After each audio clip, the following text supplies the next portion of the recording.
Bismillahirrahmanirrahim.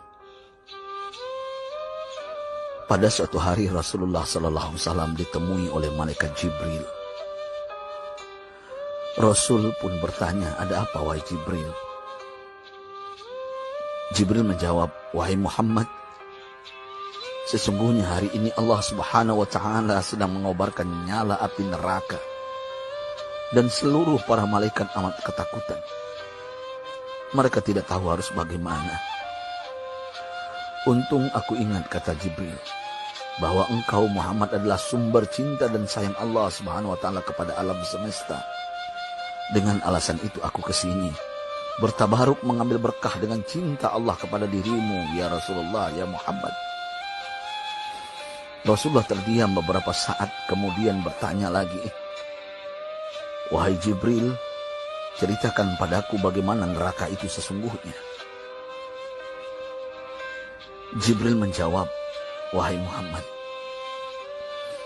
neraka itu bagaikan lubang-lubang yang terdiri dari 7 tingkat. Jarak antara satu lubang dengan yang lain ialah perjalanan 70 tahun. Lubang paling bawah adalah lubang yang paling panas." Nabi SAW meneruskan pertanyaannya, "Lalu siapakah penghuni lubang-lubang neraka itu, wahai Jibril? Sampaikan kepadaku, Jibril." Jibril menjawab, "Lubang yang paling bawah diciptakan untuk orang-orang munafik. Lubang yang berikutnya untuk penyembah berhala. Lalu untuk penyembah bintang dan matahari." Jibril terus menerangkan penghuni tingkatan neraka hingga lubang yang kelima, tempat umat Yahudi, dan yang keenam dihuni oleh umat Nasrani. Setelah menjelaskan penghuni 6 tingkatan neraka, Jibril diam cukup lama. Rasulullah SAW penasaran dan bertanya kepada Jibril, "Wahai Jibril, siapakah penghuni neraka yang ke-7?" Jibril diam saja tidak menjawab.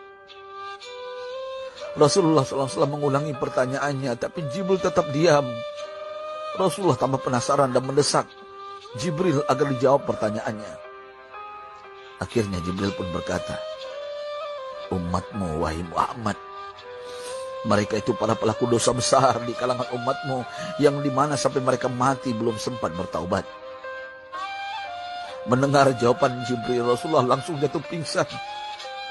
Jibril merangkulnya dan meletakkan tubuh baginda di atas pangkuannya. Tak berapa lama Rasulullah SAW sadar dan langsung menangis bersimbah air mata dengan terisak-isak. Rasulullah mempertegas pertanyaannya, "Wahai Jibril, apakah benar ada di antara umatku yang masuk neraka?" Jibril menjawab, "Benar, wahai Muhammad, pelaku dosa besar di antara umatmu yang belum bertaubat."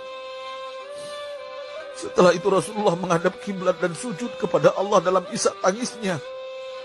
Sesekali dengan suara pelan beliau membisikkan kata-kata, "Ummati ya Rabb, ummati, ummati, ummati." Beliau SAW tidak mengangkat kepalanya dalam keadaan seperti itu selama 3 hari 3 malam. Kecuali setiap Bilal bin Rabah mengumandangkan azan, barulah beliau bangkit untuk menjadi imam. Dan setelah itu kembali sujud lagi.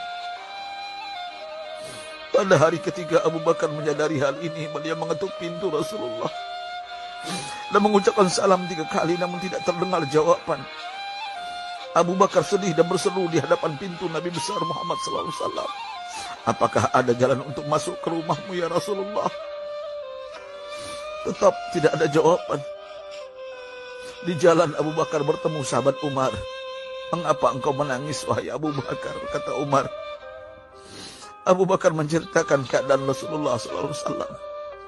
Maka Umar pun melangkah menuju rumah Rasulullah dan terjadilah hal yang sama. Umar pun pulang dan menangis. Di jalan Umar bertemu sahabat Salman Al-Farisi. Dengan terisak Umar bercerita kepada Salman hingga membuat dia amat sedih, namun tidak berani mengulangi hal yang sama. Salman melangkah menuju rumah Fatimah radhiyallahu anha dan menceritakan hal itu. Setengah berlari Fatimah menuju rumah ayah tercinta dan mengetuk pintu sambil mengucapkan salam. Mendengar suara lembut putri tercinta, sejuklah dada Rasulullah. Beliau bangkit dari sujud dan membuka pintu. Alangkah terkejutnya Fatimah melihat Rasulullah, ayah tercinta, amat kurus dan pucat. Fatimah memeluknya lalu menangis, "Wahai ayah, apa yang terjadi? Mengapa engkau amat sedih seperti ini?" Rasulullah kembali menangis dan berkata dengan suara lirih, "Wahai Fatimah, belahan jiwaku, bagaimana mungkin aku tidak sedih sedangkan Jibril mengatakan akan ada kelak umatku yang akan masuk neraka." Subhanallah, betapa besar cinta Rasulullah kepada kita umatnya. Sahabatku, Rasulullah mencintai kita. Antaman ma'aman ahbabta, engkau akan berkumpul dengan orang yang kau cintai. Mari kita mencintai baginda Nabi besar Muhammad SAW yang mencintai kita umat yang tidak rela kita masuk neraka. Mari kita mencintai beliau dengan berselawat. Sahabatku, sampaikan, Rasul mengajarkan kepada kita, "Man dalla ala khairin falau mislu ajri fa'ili." Siapa yang menunjukkan kepada kebaikan, maka dia akan mendapatkan pahala seperti orang yang mengerjakannya. Mudah-mudahan ini menjadi pahala jariah bagi kita.